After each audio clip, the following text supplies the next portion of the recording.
Es un deporte muy duro, pero hay que tener en cuenta que todo lo que tú haces las 24 horas del día es para ir lo más rápido posible en bicicleta.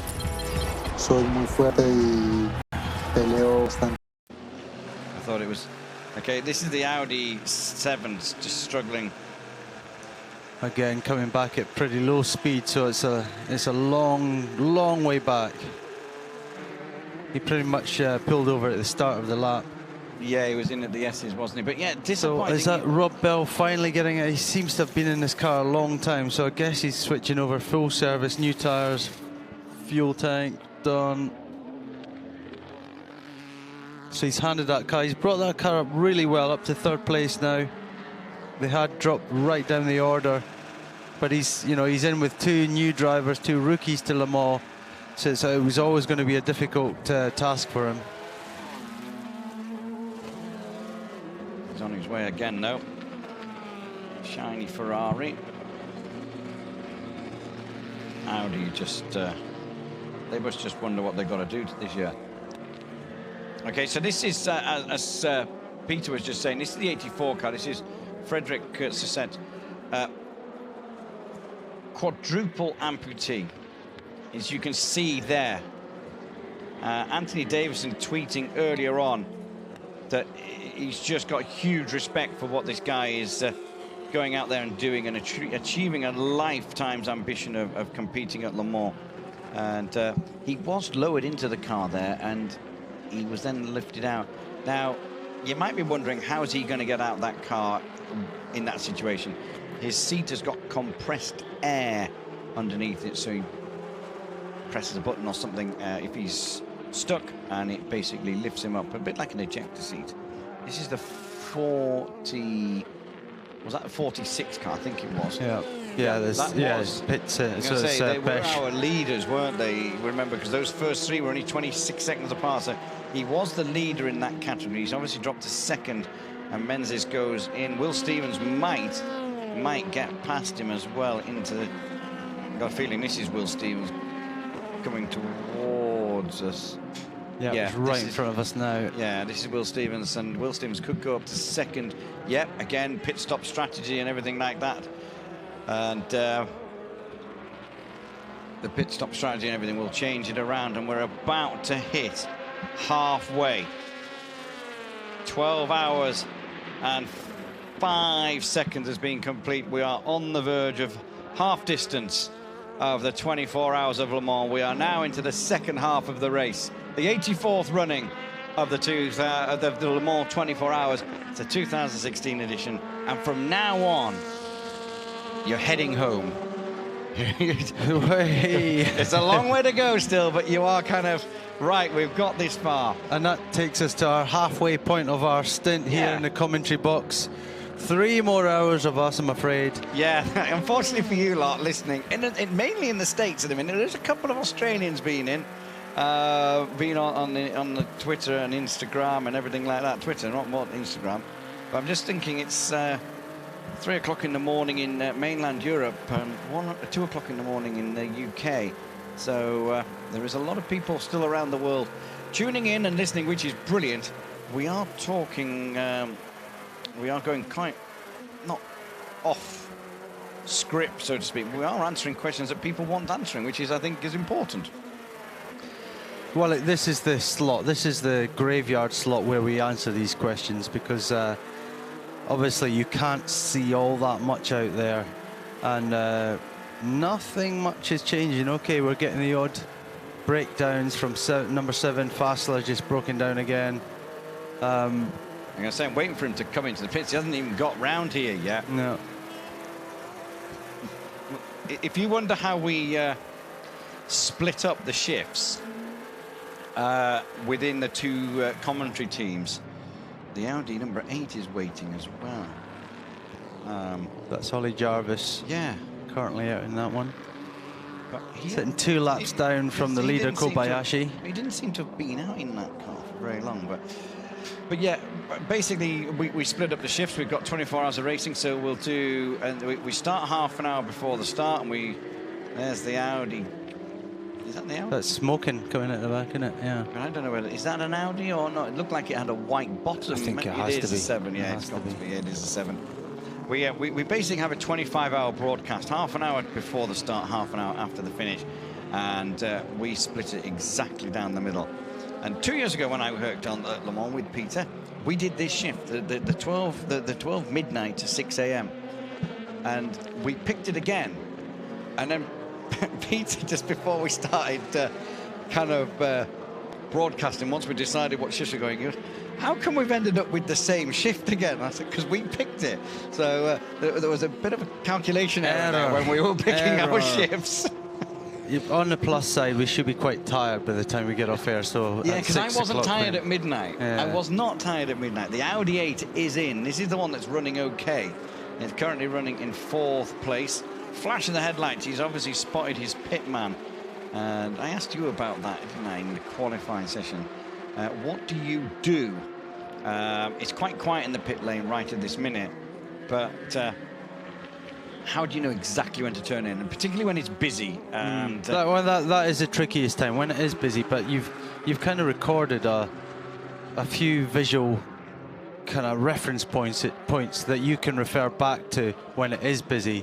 And as long as you've got them in your mind when you come in, now it's dead easy because he's the only car there, and his pit man is waving this lollipop around, and he knows exactly where to go. But yeah, when it's very busy, then you really have to know where you are in the pit lane as far as how far down the pit lane. Audi again, pretty easy because they're near the end. So yeah, that's the sort of thing you do. It's natural to think about these things as a driver. It's part of the process. And I tell you what I did kind of find fascinating was a conversation that you were having that I was listening into as Jarvis is on his outlap. We're still waiting for the 7 car to make it back to the pits, going very slowly with some kind of issue. Braking points, markers and braking points, landmarks, you say there's 2 types of breakers. There's the natural breaker, which is in your stomach of, oh, I need to brake now, yeah, or landmarks. Yeah. And yeah, the 7 car is in the pits. We're going to come back to natural braking and points. The 7 car is on pit road. So I think Anthony is in the pits as well. So I don't know where exactly is. I suspect he's at Audi. And we'll see what we can find out. But that's about the speed it's gone. And what did we see earlier on was stuck. Yeah, we're ready, Anthony. Let's go to you. Yes, I'm in a Ferrari garage, not Audi. Garage. I'm with Emmanuel Collard. 22nd participation here at Le Mans. You are always very, very fast, and we've seen that as well. So, so far, it's running well. Yes, we just had a beginning gearbox problem, so we lost 2 laps. But we are catching at the front, so it's not so bad at the moment. And we've seen as well that you are very important in the team. I mean, you drive a lot. So is it something strategical? Yeah, we try to triple stint every time with me and we during the night, so it's tough. It's not easy. Yeah, I can see that for your foot, for instance, then it's not that easy. Yeah. No, especially with the foot on the braking, we press a lot the brakes. 90 bar on every braking, so it's painful at the end. And what is the aim at the end of the race? Is the win possible for you? You never know here. It's never finished. We were 10 hours ago. Now we are fighting for the podium, so we still have a long way to go. Thank you very much, Manny. Thank you for that. That's great. Right, the number 7 car came into the pits. It took ages to get into the pits. Its last lap, 14 minutes, 38 seconds, compared to what it should be doing at 3 minutes, 30-ish. And they changed the driver, they put the fuel in, they changed the tyres, and obviously did something else because it's now going at full speed. Yeah. Or unless it ran out of fuel. No, I can't believe that. But what you did see there, and it's still registering faster in the car, but it's actually Lotter on the driver's helmet jack point, it registers his ID, and Lotterer forgot to plug his in. You could see him grabbing it just after he left the pits and plugging it in. And that's basically, next time round it will register that it's him in the car. And it kind of shows you how flustered they are. That's something that he would never forget, and he's forgotten it. You know, it's just not going well for car 7. So it'd be nice to know why they were pulled. Fassler was pulled over for so long, and then he came round real slow, and then the car just fired up as normal. Okay, this is the 69. Yep, that is the 69 Ferrari. This is in Ferrari Ford. It is in second place behind the Ferrari. The 82 Ferrari has just been into the pits and is now on an outlap. So virtually on the same kind of strategy-wise, coming in. Just the gap between them is in the pits is the time it's taking for them to catch, which is approximately 40 odd seconds at the moment when that Ford came in. So they are on their way back out. But that number 7 Audi's trundling around 14 minutes. It's like 11 minutes off the pace for one lap, and then judging by whizzing out. Yeah, judging by his second sector, it's not that quick right enough, but he's back at a sort of normal pace. I got a feeling with just that, it's just been a change of position. Is that Joey Hand who's just gone past? It's a Ford overtaking a Ford. It's got to go to the next. Will it update to the next sector? Because Briscoe's just left the pits. So that's a change of position, second, third. But obviously Joey Hand on a different pit strategy, and if I'm honest, I can't remember whether he's. I guess he has stopped, hasn't he? What do you reckon? Which one?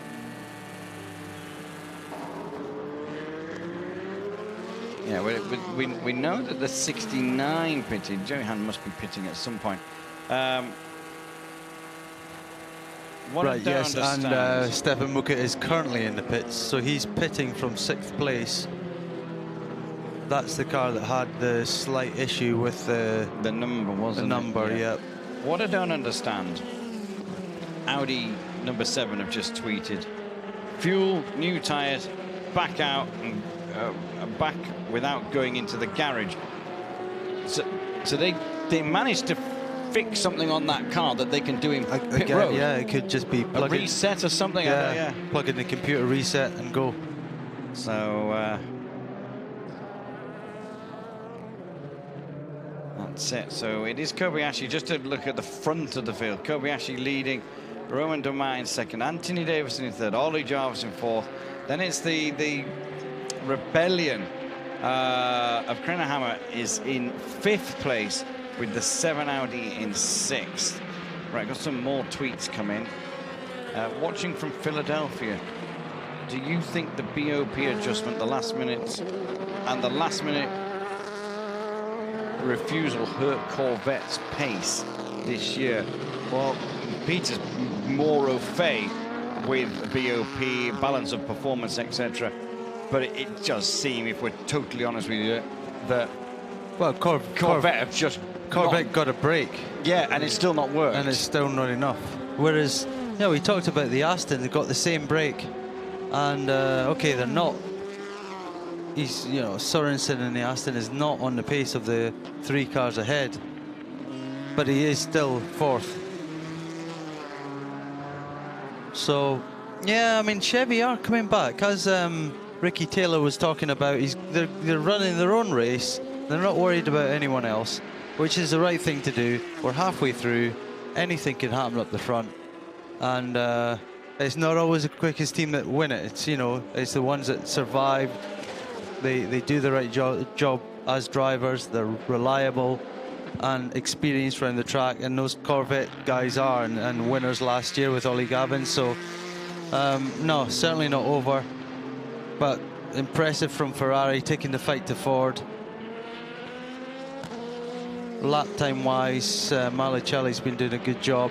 He's had a troubled last couple of years. He was one of the chosen boys at Ferrari for a while, and he had a couple of dodgy episodes in Sebring and in Daytona where you know, sizable shunts, which kind of took him off the radar a little bit, and they brought him home, and they maybe put him into some Italian GT, and here he is back again in one of the main cars and leading the race. So it's good to see that he's back. He was always a fast driver, but I think he just got unlucky a couple of times over in the States and made the wrong call. I remember him spinning at the first corner at Sebring and pulling back onto the circuit and basically getting collected by another car because he really didn't look where he was going. So everyone makes mistakes, as I've already said. So, you know, unfortunate there, but it's good that he's back in the car and doing a good job, and hopefully he can carry on doing that job. That's it. Oh, I don't know what was really going on there. There was two GT cars with a P, I think it was a P2 car. Basically was trying to get out of the way of something else, and in the end had to be they didn't, no one clipped each other or anything. Yeah, the P2 car was trying to get out of the way of the Rebellion, and in the end kind of blocked quite a few other things through. Yeah, so we've got Philadelphia, which was that last question. We've got Colorado. Who do you think will, this is Trip Starkey, who do you think will have the best reliability in the final 12 hours? Well, there's three top-line P1 hybrid cars, and I'm not going to name names, but there's one team out of those that has so far had a good run, because the other two have had some problems. Yeah. So that's as far as I'm going with that. Yeah. Rather than naming names. But yeah, I mean, yeah, there's that's the thing this year. There's Toyota have got their normal two cars here. Porsche one fewer car than last year, and Audi one fewer car. So it kind of brings the numbers down a bit, and it, you know, it makes it possible for one of the guys that you don't expect to do well to actually do well. So here we have a Rebellion, number 13, sitting in 5th place right now, and all it takes is a couple of dodgy episodes ahead with anyone, and all of a sudden they could be on the podium overall at Le Mans 24 hours, which, you know, would be a great achievement. As far as the other cars, Toyota, to me, they have the pace, and I would like to see them do well, but I just don't know about the reliability. And in the past with the Porsche, okay, we've had problems with car 1, but so far car 2's gone pretty well, and, you know, they won last year. I don't know, it's a hard one to call. Lotterer's going real quick now as well. You know, he's frustration, isn't it? Maybe that's what it is. He's just driving the wheels off the thing. Yeah, he's driving the wheels off. He's trying to break it so they can just go home. Well, they're yeah, so fed one or up. the other. But a question for you here from Jason Anthony. Peter, you've driven GT1 cars. Are today's GT class cars close to the same level as the old GT1s?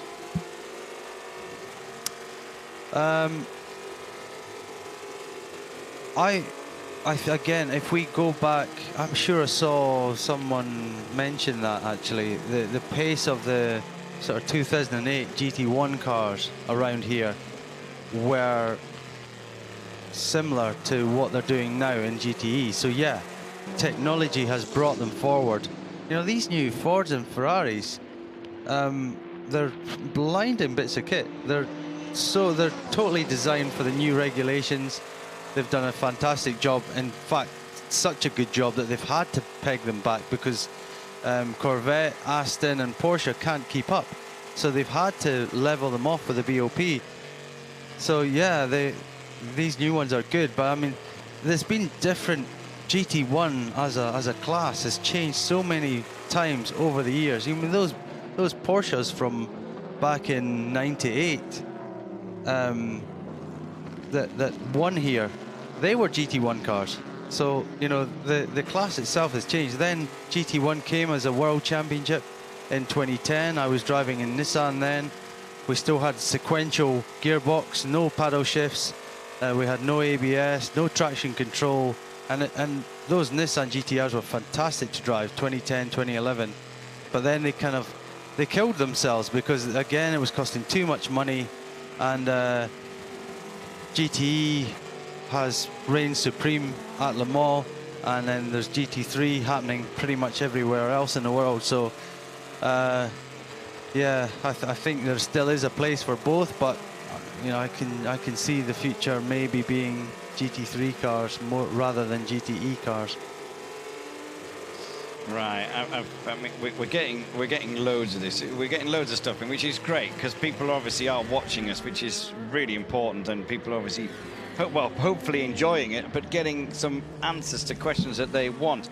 Now, Anthony Peacock, who is actually one of probably the most frustrated people in the world right now, because he's at the European Grand Prix and would much prefer to be at Le Mans, because Le Mans is the highlight of the year, but he's at the Grand Prix of Europe, which is in Baku, in Azerbaijan. We just watched the Signatech 36 car, didn't really. Yeah, we're just getting a replay of the Ford chicane, and it just gives an example of the curb that they're taking there. We're going through a replay situation because it's normally on the turn of the hour. Anyway, going back to Anthony Peacock, he's been up all night. He's been at the Grand Prix all day in the paddock, and he's been up all night. And he reckons he's not the only one within the Formula One fraternity who have been up all night. But he has an intriguing possibility. It couldn't happen this year, or it was easily made a decision. And bear with me when I go through this one. You touched on it. Porsche have come with only 2 cars this year. Last year they came with a 3rd car. The 3rd car wasn't meant to win, but did. Earl Bamber, Nick Tandy, Nico Hülkenberg. Nico Hülkenberg is doing the Grand Prix, and did we hear somewhere this week, or was I making this up or completely? We have heard things, yes. Yeah. What do you want to know? Well, what we heard was, because there was a Grand Prix on, it was quite easy to make a decision of only 2 Porsches. Right, yeah. So they didn't have to worry about upsetting drivers. But theoretically, because Azerbaijan is 2 hours further forward than us, Anthony Peacock's worked out that Nico Hülkenberg potentially could have done like the practice and the qualifying, done his time, gone back to Baku to do free practice 1, free practice 2, come back to Le Mans, and he then could have done his, he could have arrived about 6 p.m. on Saturday here to do the Le Mans race, drive Le Mans for a few stints, leave Sunday mid-morning, and be back in Baku for the Grand Prix start at 5 p.m. That would have been some kind of movement for Nico Hülkenberg. So it was. I know Nico Hülkenberg was very, very disappointed that he couldn't come back. But Anthony, our Anthony, not Anthony Peacock, our Anthony in the pits has got somebody. Yes, I'm in the Audi garage next to Dr. Ulrich to have a bit of update about the 7 car and the number 8 as well. So Dr. Ulrich, how is it going so far for the number 7? We didn't really understand what happened. Yeah, the number 7 car just had a problem after braking too late and going straight in a corner. Then he stopped and didn't manage to engage first gear. But then he started to drive on the electric power only, and then he could engage the first gear and continue. Okay, so that was not that. So that's good news. And regarding the number 8, still in the hunt for the win, so that's pretty good after some issues earlier on. Yeah, there have been some small issues. Basically, the car number 8 is running.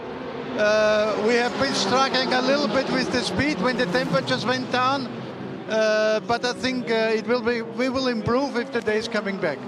And we can say that, of course, it's not a surprise for you maybe, but Toyota is really fast this year, and the hunt for the victory is, as ever, really, really hard. No, this is not a surprise for us. I always said that I rate Toyota and Porsche on a very, very high level. They have done a great job, and until now they are running quick and reliant. And this is the reason why they are in front. And this is as well the Porsche. He's a little bit quicker. And we will see how it runs to the end. Last question. We know that usually Audi runs 3 cars. Did it change something in your strategy to have only 2 cars this year? No, it didn't change anything. It's the same situation for everybody.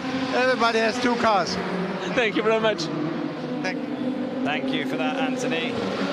we got news just on our screen. A 1 minute stop and go penalty for car 55. So that's, yeah, Aaron Scott in 6th place. Car, unfortunate for him, first time here. We were talking to him a couple of days ago. Him and Matt Griffin sharing a car, and Duncan Cameron. Unfortunate for him, but yeah, I'm not sure quite what happened there. He must be, you know, he's a very experienced driver away from Le Mans, so he knows the situation. And they were doing quite well, gradually coming up the order. Of course, a long way to go, so there's no big problems at the moment. And 1 minute is not it's not the end of the world, is it? But yeah, unfortunately, it's going to halt the run for a little while. This is car 55, the Aaron Scott car, yes. Right, now you're friends with these people, but Wikipedia have got some great stuff on that car.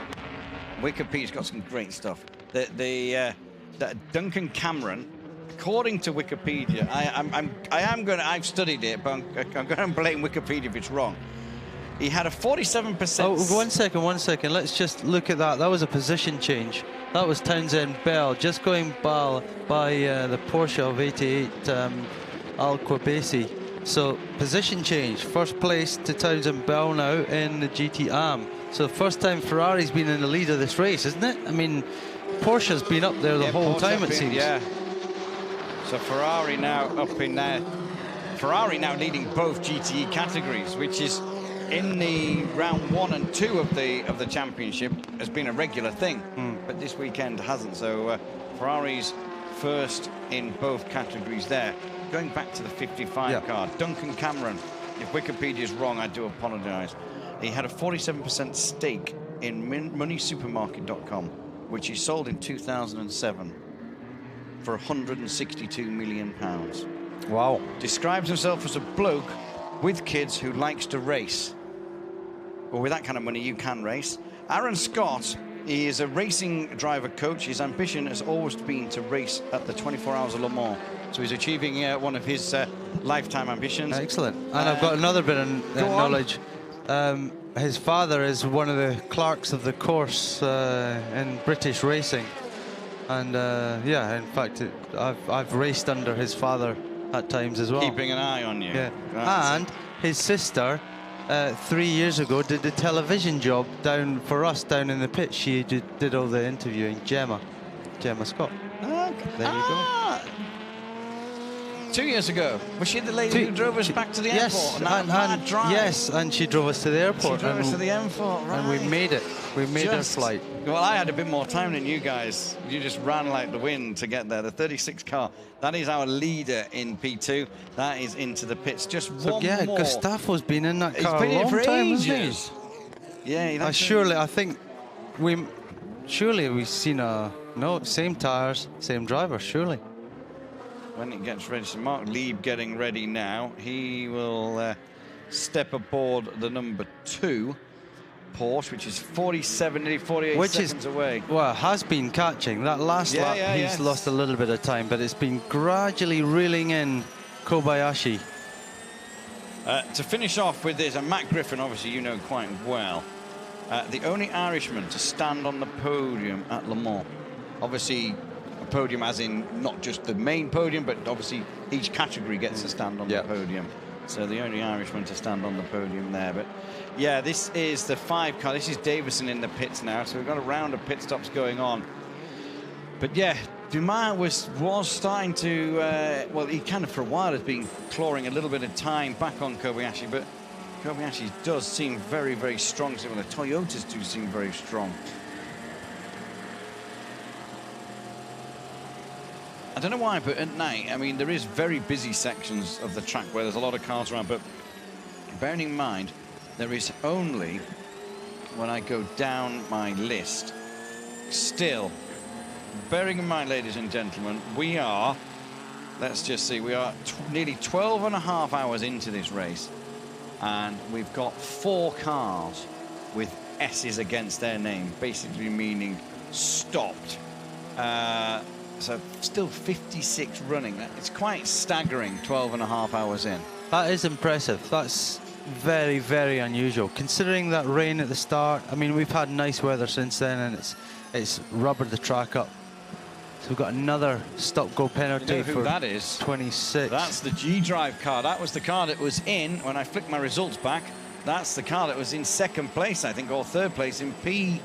Second place car. Will Stevens, yeah. 1 minute, and for car 27 as well. Right, so there's been a spate of them. That's Maurizio Mediani. So 3 stop and goes there, 3 different crews. that is interesting because it's, you know, I kind of referred to that before, how when you get a glut of them like that, it means that something's not quite right. Number 1 Porsche just on pit road, but carry on. Yeah, I think that it could be a number of things, but you know, for several drivers to have missed it and to all get penalised at the same time, then yeah, there's a reason for that normally.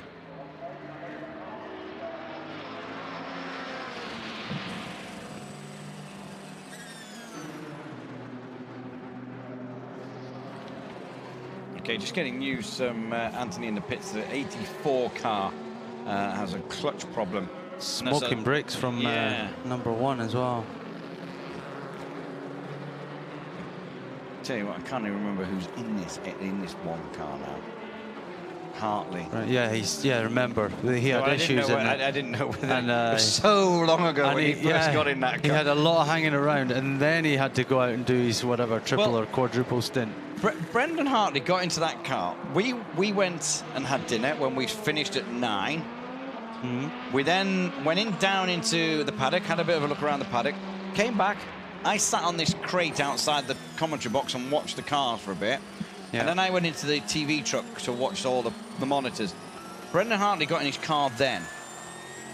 And I thought, you said you're going to go and have a bit of a rest, to lie down. And I looked at my clock, my watch, and I thought, an hour before we're back on air. So this is 11 o'clock.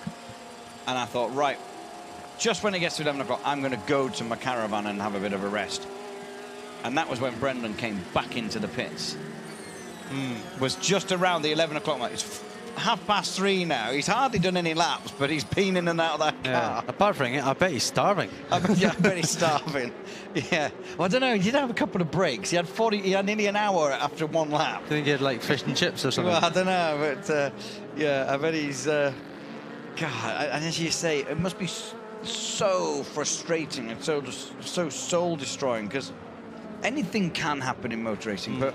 But for that car to come back from 24th to be out on the podium. 49th now. 49th after the second, because he went back in, remember, for a 45-50 minutes. So, yeah.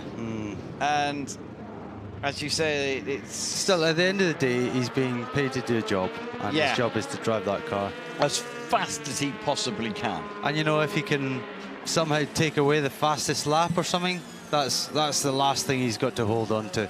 He can have the fastest lap of the race. It's so more time off Kobayashi. 6 seconds off him that lap. Obviously, low fuel. Bit of traffic from him, and Dumas just took 6 seconds off him. Davidson in car number 5 now. My lap chart's gone out the window. The lap chart completely lost track of when people are stopping. We've got a lap chart's gone out the window. All we know, Twitter has gone crazy. Right. Twitter has gone crazy. Well, let's answer some quick Twitter questions. At least we're keeping people happy. I mean, the number 6 is in. This is the Kobayashi car. So they're giving a bit of a cleaning up the numbers and everything. Is that damage on the side, just above there? No, maybe not. Just looked a bit... They're looking at the brakes. Yeah, just general check over. Getting themselves sorted. Kobayashi staying in the car. This man's not... It's not a gun he's got. That's a starter, isn't it? The little thing that looked like a gun out the back. There was a mechanic stood there with just what looked like it looked like a pressure washer handle. Right.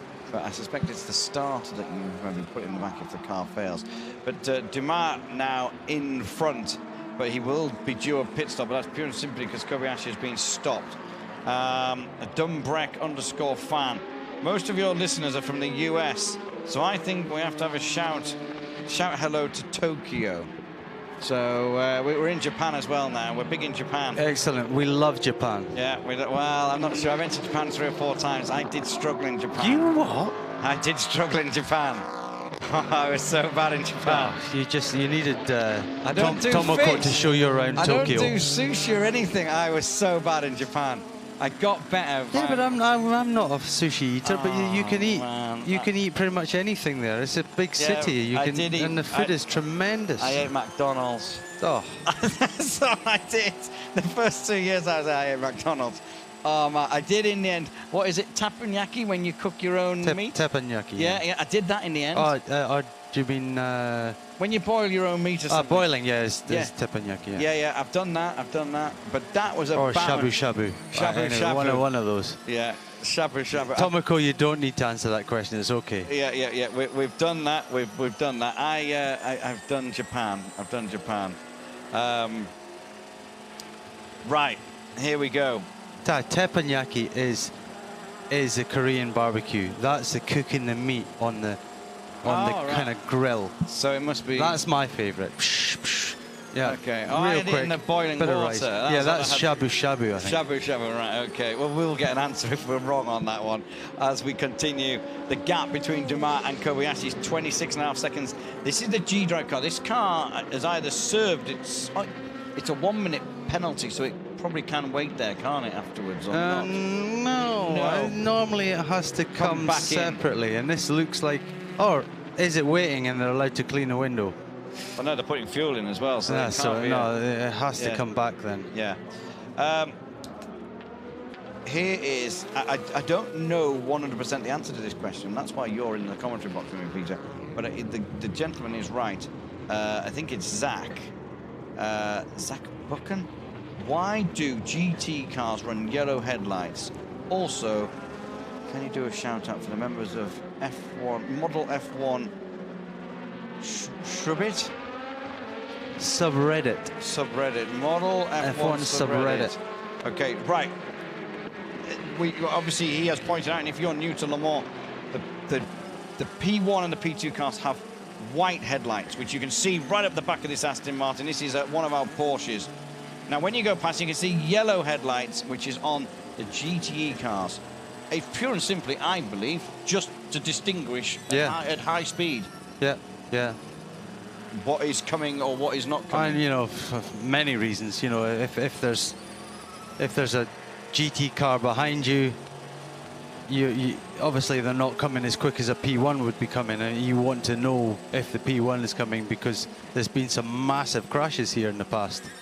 Anthony Davidson's a few years back when he basically broke his back down on the way down to Mulsanne Corner. There was a tangle between him and a Ferrari, and so these things happen, and they do what they can do to stop them. And one of the things is having different light colors, and it's very difficult to stop them completely. But I'm going to knock on wood because so far so good. There's been very few accidents in this race. It's almost unheard of.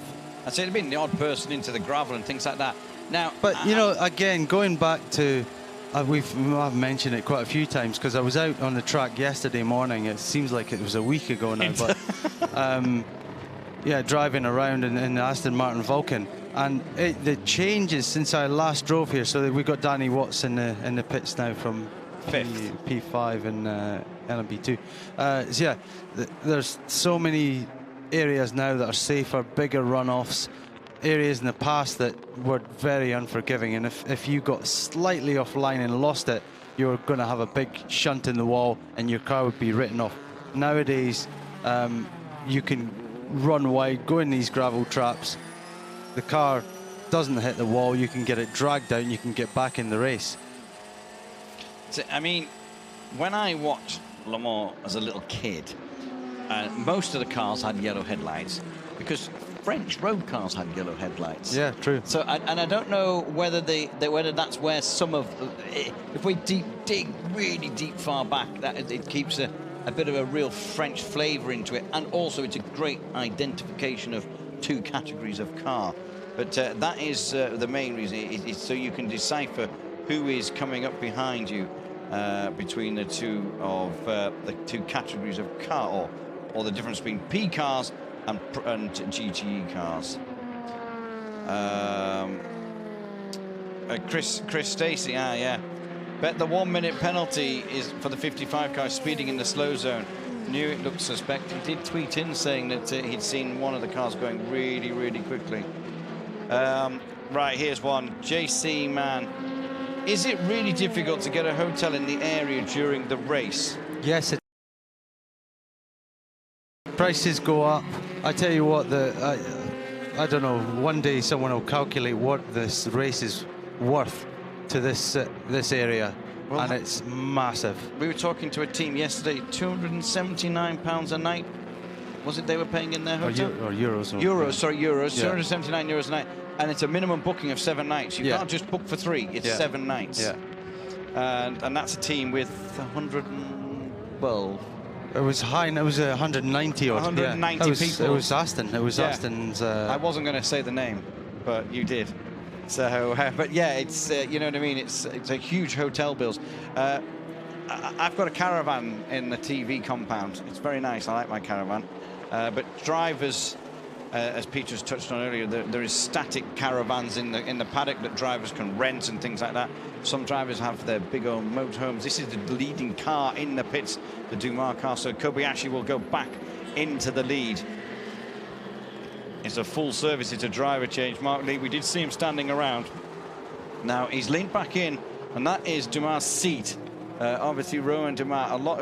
I thought he knocked the marshal over, the mechanic over, but he hasn't. Serving the 1 minute stop and go whilst in the pits. So I kind of thought, like you, that's kind of, they're gaining a bit of time because they don't have to slow down in the pit lane and accelerate in the pit lane, do they?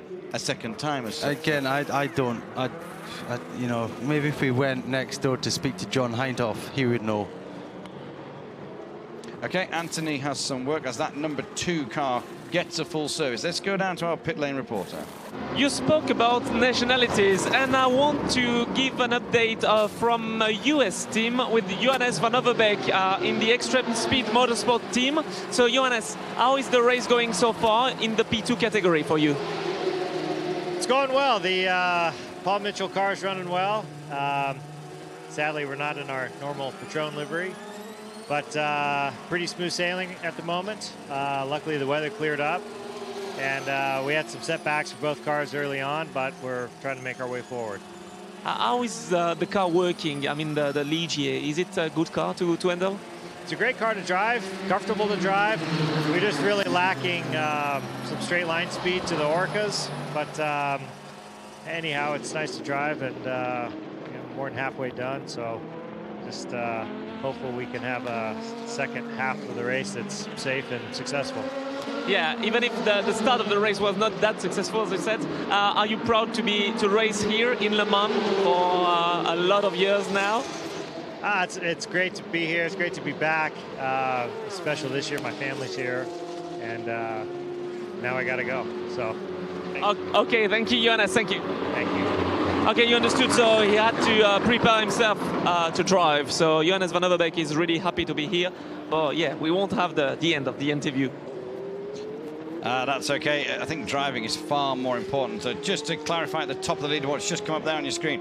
Kobayashi in the number 6 Toyota has gone back ahead of the number 2 Porsche, but the number 2 Porsche now has a new driver in it. That's Mark Lee. He is in. Anthony Davison is in 3rd place overall. The gap at the front, it will just kind of like shake itself out, but it's around 46 seconds at the moment. And new tyres on this Porsche, new driver, full tank of fuel. Kobayashi has a full tank of fuel, but the same tyres and the same driver. With Davidson back to 1 minute 24 off Kobayashi. So, it's closing up, isn't it? I know up. Davidson's obviously got to stop again, but those first 2, they are kind of, as that is kind of real time, because Kobayashi only stopped a lap or 2 before the Porsche. Going back to just observation of the P2 class, and what Van Overbeek said there about the Ligier maybe a bit down on straight line speed. But funnily enough, there's 5 Ligier at the foot of the LMP2, and so we've got Alpina, Orica, Gibson, Alpina, you know. So, and car 27 reported for speeding. That's Mediani. He was in trouble short time ago as well, wasn't he? So yeah, the Ligier doesn't seem to be the best car to have around here, but you know they're making the best of it, doing a good job, and just getting on with it and trying to get to the end of the race. That's it. We were answering a question as well. I can't remember who it was who asked the question. Oh yeah, JC Man about hotels. Yeah, the static homes in the back of the paddock which drivers rent and things like that. The big teams have drivers' rooms. Your top P1 cars have drivers' rooms within the hospitality, which the drivers can sleep in. But Porsche and Audi will have hotels. I know the Porsche drivers do stay actually in Le Mans. The team are a bit further out of town, but the drivers are in Le Mans. And a lot of the team members are here for you know, 2.5 weeks to 2.5 to 3 weeks, when you include the test day and the preparation before it, and then the pack up tomorrow. It is tomorrow, isn't it? Yeah. Well, yeah. Monday. Yeah. So yeah, the teams are here a long time, and obviously every day they spend here, it costs more money, and there's hotels, and there's this and there's that. So, you know, for this area, this race is absolutely massive. And yeah, going back to what you said about, I know from previous years these static homes. So there's like 2 and 3 bedroom little static homes in this driver compound. And they're like for the week, there's something like £3,000 to £4,000 to rent. That's it. It's a money-making machine, isn't it? It costs a lot of money to put this event on, but they do get it back. I mean, Giles, who's our commentator in the other team, he's come down here with some friends, and they've brought a big motorhome down there, and there's 4 of them sharing the motorhome. So real family atmosphere. We went round there last night, didn't we? And we chewed the fat. Talked about stuff, and just people just generally hang out and just socialize. It's a real, if you've not been to them, all these people in America, all these people in Japan and South Africa, if you've not been here, you've got to sample it. You really have, because there is a motor race goes on, but there's a fun fair, there's a fans village. It's just, and get a motorhome, get a tent. There's great camping. I mean, yeah. Bring your welly boots. Get your Wellingtons. And your rain jacket as well. Yeah, I was just about to say, Neil Yanni must have been somehow, for some reason, Neil Yanni yesterday morning must have been in the campsite, because he tweeted a picture of all the tents and all the mud and everything. He's going, not good for the fans, but they're die-hard fans. Whether his friend had been in there or something, I'm not really sure, but he did tweet about the campsites and kind of giving respect to the fans. But yeah, it's worth the trip, and it's a week's event. It's a week's event. You don't just come here for the 24 hours. Scrutineering is the weekend before in the town. Then you've got the race, the Thursday and Wednesday and Thursday is qualifying and free practice. Friday is the pit lane is open. A bit of the track's open to walk. Friday afternoon is the drivers' parade in Le Mans. Saturday morning you've got a couple of races and the warm-up, and then the main thing. You can spend easily over a week here and not be disappointed, and probably not get everything done that you want to get done. Yeah. I mean, we were out, as you said, we were wandering around the paddock in between our last stint in here and this one, and I haven't seen all week. I haven't seen so many people as we're wandering around there. There's what, 300,000 people here, something like that. Yeah, it's a fantastic atmosphere, and you've got to get yourselves here, guys. You can still, obviously, there's a lot of places here have Wi-Fi, so you can still listen to us on the app. So the paddock's got Wi-Fi and everything like that. So it's a great socialising, and even if you come over with a few friends, you will leave Le Mans with a lot more friends. It's a great event. It's a motor race, but it's also a great event. So yeah. I'm going back to the racing going on. So I'm just keeping an eye on this lead battle for the AM. We saw Townsend Bell passing Alcorbese, and they both had another stop since then. They're on their outlaps, and I thought, I wonder whether they'll change Alcorbese back to one of the quicker drivers, because he's losing. Well, that last lap, I guess it was an in lap or an out lap. He lost 10 seconds. And he's now 31, almost 32 seconds down since that overtaking maneuver. So Townsend Bell now has a pretty healthy lead. And of course, in the 88 car, we have... So it looks like we've got the 67. Yeah, we have Porsche getting David ready. Heinemeier Hansen, and we have Patrick Long, two very quick drivers. Obviously, Alcobazi has to have his time in the car, but quite often they would cut the driver back slightly on a stint to get one of the faster guys back in to bring the car back up, because at the end of the day, everyone wants to be standing on the top step of the podium. So it'd be interesting to see what happens next, and how hard the number 88 car starts pushing. And of course, we've got the 61 just behind as well, the Rob Bell car. Now Sawasan is in the car, a Ferrari there. So the number 2 Porsche here, just getting a bit balked in the Porsche curves. Flashed its lights, did Mark Lieb, and he didn't, and rightly so, in the position he's in the dark. He was just a bit careful, and it ended up costing him some time. Not a huge amount, but he got away without being clipped or hit or anything like that. So we've got a Ford with a car coming up behind as well. There'll be yeah, I think the 67 team are waiting for this, waiting for Marino to come in. It's a six car. The leader just come by, Kobayashi. And if you want to know what the difference is in speed and power, there it was. Yeah, Kobayashi's leveled the gap off again. He's taking 2 seconds out of Lieb on that last lap, so back to 43. Okay, our pit lane report, Anthony's busy. He's getting a load of stuff. If you just bear with us about 4 or 5 seconds, because Kobayashi is about to start the 200th lap. We're going to go over to the pits now, though. Okay, Anthony, we're with you now. Yeah, we are in the pit, so I'm in the pit, with Matthias Lauda after his stint. So Matthias, is it possible to have an update on your car, the 98 at the moment? I mean, the last couple hours quite tough for us. We had a couple of problems, we lost a couple of laps, yeah, unfortunately, but anyway, we don't give up, we have to push till the end, there's still many hours left, and let's see where we end up. The battle in GTM is strong as well. So, I mean, in every categories this year, again, in Le Mans, it's really, really tough. Yeah, it's always tough. It's always tough. It's a battle till the end, and let's see where we are a bit later. And yeah, we have to keep pushing. Is it possible to have an update as well on the track conditions? How is it to drive during the night and now? Track conditions are good. Track is clean, track is fast, no problems. Okay, thank you very much. Thank you for that, Anthony. Yeah, that he's referring to the couple of moments that Paul Dalla Lana had in that car. With Pedro Lamy now in to the 98 car. 1 minute stop and go for the 98 car. Speeding in a slow zone as well. Speeding in a slow zone. So I think that, you know, we haven't had a slow zone for a while. So as Marino Franchitti gets into the 67 now, we haven't had. So all of these decisions. Remember, I was referring a while ago. There was a long list, wasn't there? Yeah, that Eduardo Freitas has a lot of stuff to do, a lot of things coming up, and all of a sudden, bing, bing, bing, speeding is, you know, everyone's getting done for the same thing.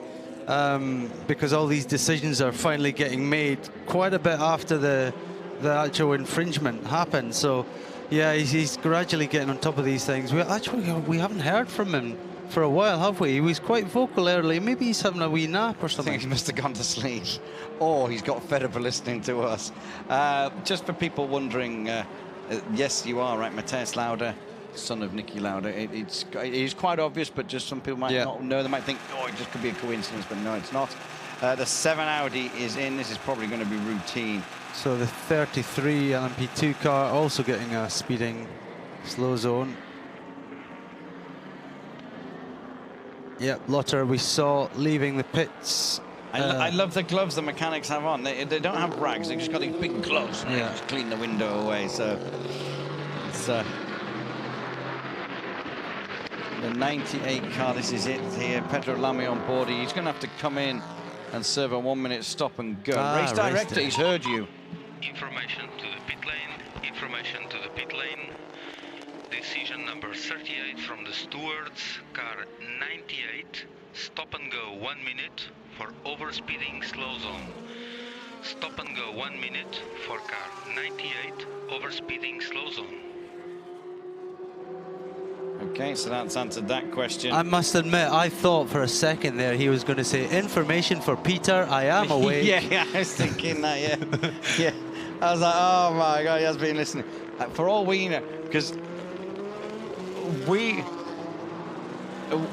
are, I believe this is true, after we'd done a couple of sessions earlier on in the week, I was chatting to some of the TV guys and I said, oh, is everything okay? Yeah, everything's okay. And the guys over in the race HQ, they're happy with how everything's going. And I'm thinking, are they listening to us as well? Does that mean so? Maybe he's just all right. I tell you what, I'll tell that Peter Dumbrek. He thinks I've gone for a nap. So cars 7 and 8, the two Audis still running. 4th place for Jarvis right now, and Lotter down in 6th. Quite a few laps down for him. Yeah, no driver change, no tyre change. Just a fuel up and clean the windscreen and back out again. So that Rebellion, the 13 Rebellion, sitting in 5th place overall. Now, as we know, we've got 11 hours, 7 minutes to go. So it's not beyond the realms of possibility when we see all the dramas that has gone on. Yeah, so we're seeing the 33 car straight their penalty. And the 20, no. I think that was just a pit stop. No, the 26 did have to take, no. That was the 38. That was Van der Gaard. Okay. But didn't, that was ages ago now. Will Stevens had one, didn't he? He That did, was ages yeah. ago. It was a while ago. We haven't seen him for a while, so anyway, definitely that car 33 is taking its stop now. That's it. The driver in the 13 car, which is the Rebellion, Matteo Tushka, he is the youngest driver in the race, 19 years old. How old were you when you made your debut here? 24? 24, okay. Oh, Christina Nilsson's out in the Ferrari, part of the Danish team, 3 Danes. Christina doing a lot of driving in America and enjoying her Le Mans experience. Oh, I've got something for you. He's not in the car at the minute. How do you pronounce Nicky Team? Is it Nicky Team? Yeah. Yeah, that's okay. Right. There's no I in team, but there is in that one. Nicky Team. They say there's no I in team when there is in that one. I've been waiting for that one all week. What time is it? It's nearly 4 o'clock. Anyway, moving swiftly on. Yeah, we're moving swiftly on. Yeah, let's have a look at the pro class. Let's. Malicelli's still doing well. Your pace is okay. Your pace is okay. We have still 4 laps to the end of your stint. Cool, 4 laps to go for him. That's the leader. That's Gustavo Mendes, the leader of the P2 category. And then we know he's been in a long time. He must be real keen on getting out now. This 4 laps to go to the end of the stint. He went in about 4 o'clock yesterday afternoon or something, didn't he? I think he's welded into that seat. Well done to him. He's first time here, isn't he? And he survived a big long stint like that. Well, he hasn't. Again, knock on wood. Don't want to give him the old commentator's curse, but so far so good for him. He's pushing on. Look at him. Good speed through there. Look at that speed. Barely braking. Blue lights ahead, just to tell that GT car ahead that he's coming.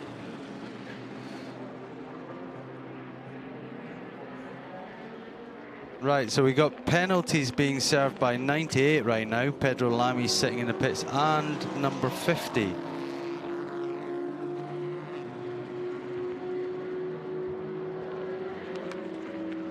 And Aaron Scott's in the pits as well. Well, I think his penalty was a while ago now, unless he's... No, I think he's probably taken that already. So the Ford's still pushing on, trying to catch up Malicelli, but he's got a nice 45-second gap over Briscoe and Hand in the Ford.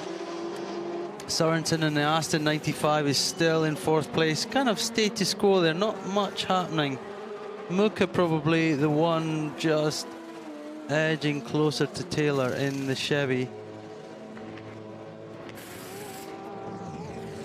So it has gone. It's gone a little bit quiet in that battle, hasn't it? The Ferrari holding them at bay. So we got the 51 car. Bruni, remember they had a lot of trouble. They were sitting in the pits a long time. So they've got themselves, yeah, back up to 10th place in class, but yeah, a long way behind. New tyres going on.